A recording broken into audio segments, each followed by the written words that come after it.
আসসালামু আলাইকুম সবাইকে। আজকে আমরা যে বইটি নিয়ে কথা বলবো বইটির নাম হচ্ছে আর রাহিকুল মাকতুম। এটি হচ্ছে মহানবী সাল্লাল্লাহু আলাইহি সাল্লামের জীবনী আর উপরে একটা বই। পুরো পৃথিবীতে যদি ৩টা বই ধরা হয় যে সবথেকে বেস্ট ৩টা বই মহানবী সাল্লাল্লাহু আলাইহি সাল্লামের জীবনের উপরে রয়েছে, সেই ৩টি বইয়ের ভিতরে একটি বইয়ে হচ্ছে এই আর রাহিকুল মাকতুম, এটা আসলে বলা হয়ে থাকে। এই বইয়ের বিশুদ্ধতা বা একটা যাচাই-বাছাইয়ের বিষয় সম্পর্কে একটু ধারণা দেই শুরুতে। ১৩৯৬ হিজরিতে পাকিস্তানে একটা কনফারেন্সের আসলে আয়োজন করা হয়েছিল। সেখানে বলা হয়েছিল যে পৃথিবীর বিভিন্ন জায়গা থেকে মহানবী সাল্লাল্লাহু আলাইহি ওয়াসাল্লামের জীবনের উপরে আসলে বিভিন্ন লেখা জমা দিতে। বেসিক্যালি সেইখানে প্রায় ১১০০-র মতো আসলে লেখা জমা পড়ে।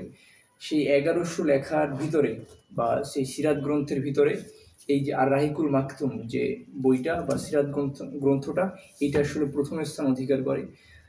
তাহলে বুঝতে পারছেন যে আসলে যোগ্যতার বিচারে বা লেখার মানদণ্ডের উপরে বা এটা আসলে অনেক জায়গাটা আসলে অনেক উপরে। এখন আলোচনার দিকে যদি আসলে চলে আসতে হয় এখন, এই বইটার পেজ সংখ্যা প্রায় ৮০০। এই ১ ঘন্টা বা আধা ঘন্টা বা ১৫-২০ মিনিটের একটা ভিডিওতে আসলে এই বইটির পুঙ্খানুপুঙ্খ বা সমস্ত বিষয় সম্পর্কে আ বলা আসলে খুবই মুশকিল বা দুরূহ কাজ। আ আমরা আসলে বইটা যে জানার চেষ্টা করব যে লেখক আসলে মূলত মানে যেটাকে বলে শিরোনাম, যে কোন বিষয়গুলো সম্পর্কে এখানে আলোচনা করেছেন, আসলে সামগ্রিক সারাংশে বা সারমর্মের মতো একটা আসলে ধারণা দেওয়ার চেষ্টা করব আমরা এখানে। আ পরবর্তীতে আ যদি বলি যে হযরত মুহাম্মদ সাল্লাল্লাহু আলাইহি সাল্লামের উপরে মানে জীবনের উপরে পড়া, এইটা আমার আসলে ২য় বই। এর আগে আমি 'দ্য প্রফেট' এই যে এই বইটা, এইটা আসলে শেষ করেছিলাম লেসলি হেইজেলটনের। তো এইটার সাথে এই বইটার আসলে তুলনামূলক কোনো আলোচনা না। কিন্তু এই যে 'দ্য প্রফেট' এই বইটি শেষ করার পরে আমার মাথায় আসলে ২ টা প্রশ্ন আসলে ঘুরপাক খাচ্ছিল যে সে যে মানে ২ টা প্রশ্ন। একটা প্রশ্ন হচ্ছে যে হযরত মুহাম্মদ সাল্লাল্লাহু আলাইহি সাল্লাম তো মানুষ ছিলেন, রাইট? তো একজন মানুষ তো আসলে ভুলের ঊর্ধ্বে আসলে থাকাটা অসম্ভব। তো হযরত মুহাম্মদ সাল্লাল্লাহু আলাইহি সাল্লামের ক্ষেত্রেও কি এই বিষয়টা হয়েছে কিনা? তিনি আসলে জীবনে কোনো ভুল করেছিলেন? মানে এমন কোনো ভুল, মেজর ভুল বা আসলে ভুলের ঊর্ধ্বে ছিলেন কিনা? ২য় যে প্রশ্নটা, সেটা হচ্ছে যে হযরত মুহাম্মদ সাল্লাল্লাহু আলাইহি সাল্লামের উপরে নবুয়ত আসার পূর্বে বা উনার আ যে ৪০ বছর বয়সে নবুয়ত পান, এর আগে বা আগের যে বয়সটা ৪০ বছর, এইখানে আসলে উনি কোন বিশ্বাসী করতেন বা উনার দর্শন বা জীবন আদর্শটা আসলে কেমন ছিল? তো সৌভাগ্যবশত এই ২ টা প্রশ্নেরই উত্তর আমি এই বইয়ে আসলে খুঁজে পেয়েছি। আ এই যে একদম সুন্দরভাবে আসলে। অ্যা শুরুর দিকে যদি অ্যা বলতে চাই যে হযরত মুহাম্মদ সাল্লাল্লাহু আলাইহি ওয়াসাল্লাম আসলে কোন মতাদর্শে বিশ্বাস করতেন নবুয়ত পাওয়ার পূর্বে? সেই বিষয়টার উত্তরটা হলো যে হযরত মুহাম্মদ সাল্লাল্লাহু আলাইহি ওয়াসাল্লাম ছিলেন আসলে মানে একজন সর্বোচ্চ মানুষ, যে মানুষের পক্ষে সর্বোচ্চ যে গুণগুলো আসলে থাকা আ যায়, সেগুলো হযরত মুহাম্মদ সাল্লাল্লাহু আলাইহি ওয়াসাল্লামের ভিতরে আসলে ছিল। চিন্তার পরিচ্ছন্নতা, পরিপক্কতা, উদ্দেশ্য এবং লক্ষ্যর যে একটা পবিত্রতা, মানে এই বিষয়গুলো ছোটবেলায় থেকেই হযরত মুহাম্মদ সাল্লাল্লাহু আলাইহি ওয়াসাল্লামের ভিতরে আসলে ছিল। তারপরে হচ্ছে পরিচ্ছন্ন, মার্জিত এবং সুন্দর বুদ্ধি, উন্নত স্বভাব এবং উন্নত দৃষ্টিভঙ্গি। এই বিষয়গুলো আসলে উনি ছোটবেলা থেকেই আ আল্লাহ উনার ভিতরে দিয়ে দিয়েছিলেন। এবং উনি যখন দেখতেন যে ছোটবেলায় উনার সমাজে উনার আশেপাশে মূর্তিপূজা হচ্ছেন, এই বিষয়গুলা বা আরো কোনো বাজে কাজ হচ্ছে, উনি এই কাজগুলোর ভিতরে কখনো আসলে অংশগ্রহণ করেন নাই। মানে কথাটার সারাংশটা এরকম যে উনি ওনার ওই যে জীবন দশাটা ছিল, ওইখানে এমন কোনো কাজ আসলে করেননি যেটা আসলে ইসলামের সাথে বা ইসলামে পরবর্তীতে নিষেধ করা হয়েছে বা সাংঘর্ষিক বা প্রশ্ন উঠতে পারে, এই বিষয়টা নিয়ে এরকম কোনো বিষয় আসলে উনি ওনার জীবনে করেননি। সম্ভবত এই এই মানে একটা মানে আসলে একটা দুর্দান্ত বিষয়। পরবর্তীতে যে আসলে উনি কি যে আসলে ভুলের ঊর্ধ্বে ছিলেন কিনা আসলে? এই বিষয়টার উত্তরটা একটু মানে আধ্যাত্মিক টাইপের, যে উনার পার্থিব কোনো কাজের জন্য আসলে যখন উনি বেকুল হয়ে গিয়েছেন বা কোনো আ বাজে কাজের দিকে যদিও কখনো মন বা অপছন্দ নিয়ে কোনো কাজের দিকে আসলে উনি ঝুঁকতে চেয়েছেন, তখন সহজ কথায় উনাকে আল্লাহ তাআলা প্রোটেক্ট করেছেন। মানে সেফগার্ড দিয়েছেন। এ এইটা হচ্ছে এই ২ টা প্রশ্নের উত্তর। এখন পরবর্তীতে আমরা যদি বইয়ের কিছুটা আলোচনা করি। সেক্ষেত্রে হচ্ছে বইয়ের লেখক আ বইটিতে যেভাবে আসলে দুর্দান্তভাবে মহানবী সাল্লাল্লাহু আলাইহি ওয়াসাল্লামের জীবনের পরিক্রমাটা সাজিয়েছেন, আসলেই অসাধারণ। শুরুর দিকে যদি বলা যায় যে তৎকালীন আরব সমাজের ভৌগোলিক, সামাজিক, রাজনৈতিক, প্রশাসনিক এবং অর্থনৈতিক এবং ধর্মীয় কাঠামোটা আসলে কেমন ছিল, যেটা আসলে বইয়ের একটি গুরুত্বপূর্ণ বিষয়। আপনি তৎকালীন সময়ে আরবের আ ওই প্রায় ১৪০০-১৫০০ বছর আগের আরবের আবহাওয়াটা একটু চিন্তা করেন। তখনকার আরবের সমাজে বা ওই সময় অন্ধকারাচ্ছন্ন যুগ বলা হয় আইএমএ জাহেলিয়া, এটা আমরা সকলেই জানি যে এমন কোনো বাজে কাজ হতো না যে তখনকার আরবের সমাজে হতো না।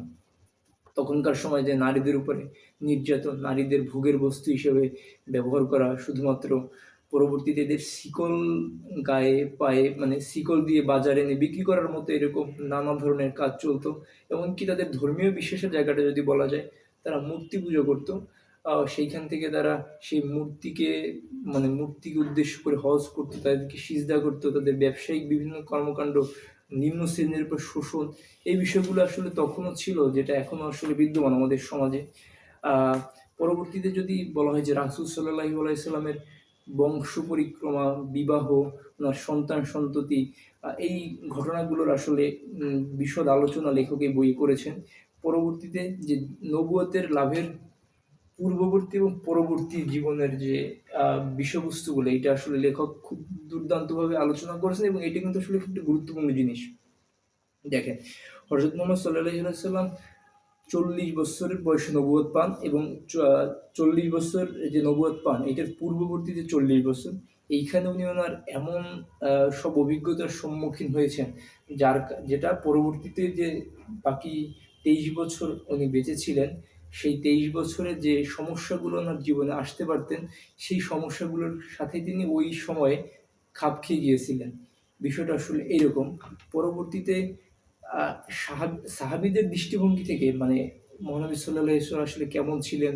সাহাবীরা মহানবী সাল্লাল্লাহু আলাইহি ওয়াসাল্লামকে কেমনভাবে মান্য করতেন?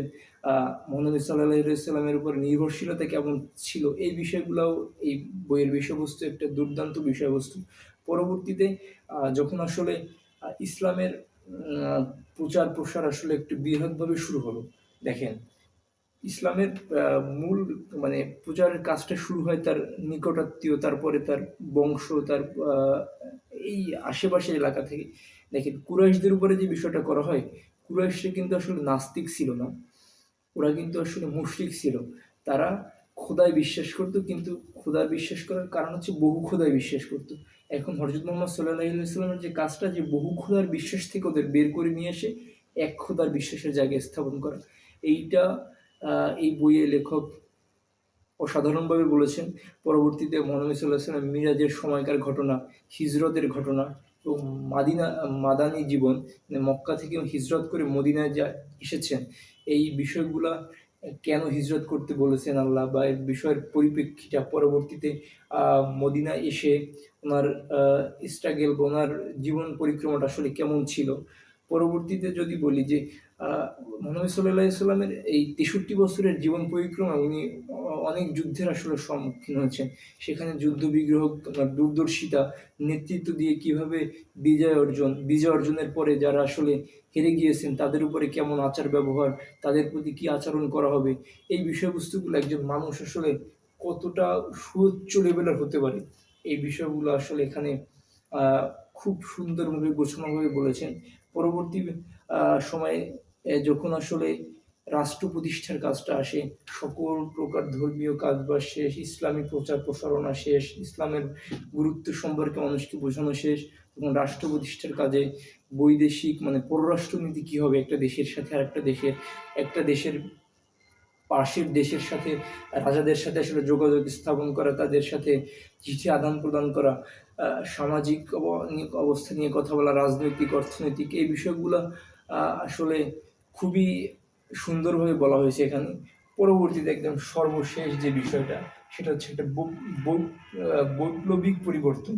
বিষয়টা কীরকম? আপনি দেখেন, হযরত মুহাম্মদ সাল্লাল্লাহু আলাইহি ওয়াসাল্লাম সেই আরবের একজন আ আ মেষচালক, সেখান থেকে চলে এসেছেন পৃথিবীর সর্বশ্রেষ্ঠ একজন মানুষের জায়গায়।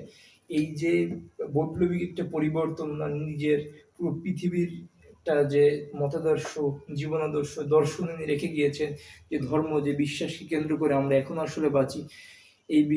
এই বিষয়গুলা বইটি আসলে আপনাকে খুব সুন্দরভাবে উপলব্ধি করতে, চিন্তা করতে বোঝাবে। আ আর রাহিকুল মাকতুম এই বইটি আ বইটির আকার আসলে বড়, কিন্তু মহানবী সাল্লাল্লাহু আলাইহি ওয়াসাল্লামের উপরে পূর্ণাঙ্গ ধারণা পেতে খুবই সাহায্য করবে।